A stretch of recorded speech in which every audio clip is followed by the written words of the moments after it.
Hello there, my name's Card, and here on my YouTube page I like to make simple little videos about topics which interest me.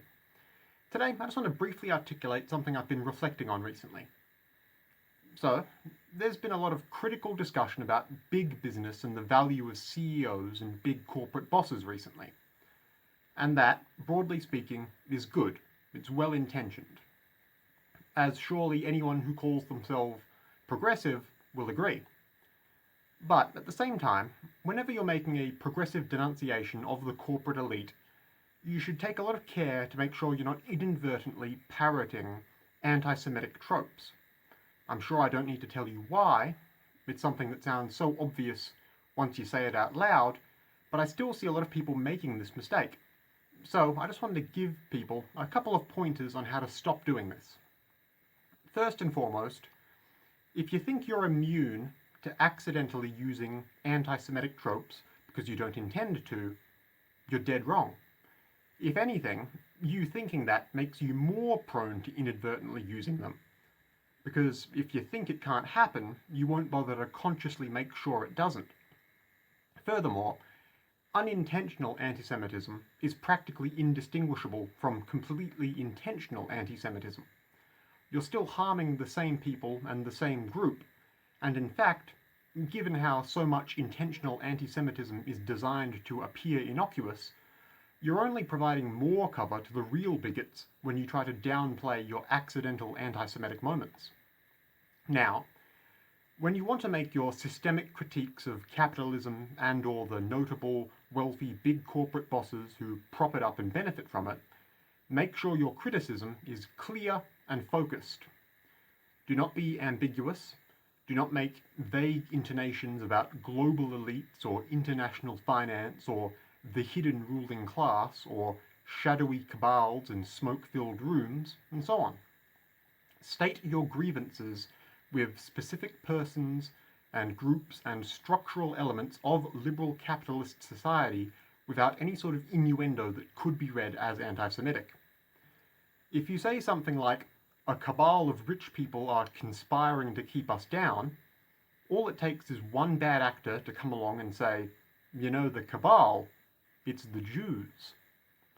Sloppy progressive rhetoric can easily give reactionary bigots a layup if you leave gaps in your rhetoric where anti-Semitic misinformation can get in there and spread. Now, I also wanted to mention a common mistake I regretfully see a lot of well-intentioned people make when they're posting anti-capitalist propaganda and infographics and memes online. Let's say you make or share some image that demonizes CEOs or bankers or finance bros or whoever. Sure, fine, I see where you're coming from and why you're doing it. One of the most common forms this will take is to present the aforementioned types of people as monsters or often a type of animal with traditionally negative connotations. Unfortunately, a lot of this stuff can be really borderline anti-Semitic. So again, be really careful to make sure you're actively avoiding historically anti-Jewish tropes and imagery. I would personally advise against portraying any people as rats, mice, roaches, pigs, octopuses, snakes, monkeys, beetles, or leeches, just to name a few animals. Because these are all animals which have a long history of being used to dehumanize Jews specifically. Similarly, don't use euphemistic inhuman terms for CEOs and financiers like vampires, demons, or reptilians. I should hope that the reason why is self-evident by now. Also worth noting is that a lot of vintage anti-big business caricatures still floating around today, which people might want to appropriate, were originally created in the mid-20th century by authoritarians in order to essentially whip up anti-Semitic hatred. Just word to the wise, if you don't know where an old image of a portly, greedy, suit and hat wearing capitalist came from, don't share it with people. If you can't verify that the provenance of any given image is free of anti-Semitic intent, why would you even want to share it? Now, some brief final thoughts. If you see someone in your political organizing circle falling into the trap of inadvertently invoking anti-Semitic tropes, call out that behavior and fix it immediately. I've basically just told you everything you need to know, so it should be easy for you now. And if a Jew tells you you're doing something wrong regarding this sort of stuff, just accept being corrected. Don't argue about it, don't try to deny it, just fix your problematic behavior.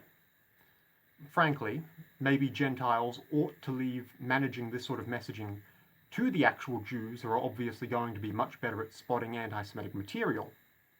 You know, with or without your acquiescence, Jews actually have been doing some of the heaviest lifting already when it comes to progressive messaging following the CEO incident which sparked all this talk recently, much like how it fell once again to Jews to lead some of the largest demonstrations for peace in the Middle East since October 7th. But all the same, that doesn't mean Gentiles get to wiggle out of doing their part, or that they should rely on Jews to do all their political messaging for them.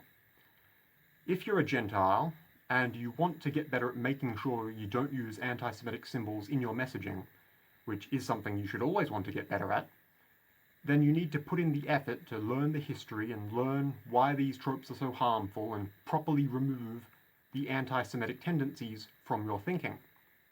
You shouldn't just ask a Jew to reword your stance on whatever progressive issue you're organizing about for you to make it sound better. You should want to learn how to better yourself. Just keep it in mind. If you might want to hear more from me, feel free to subscribe to this YouTube page or just take a look at my other videos. In either case, goodbye for now, and have a lovely day.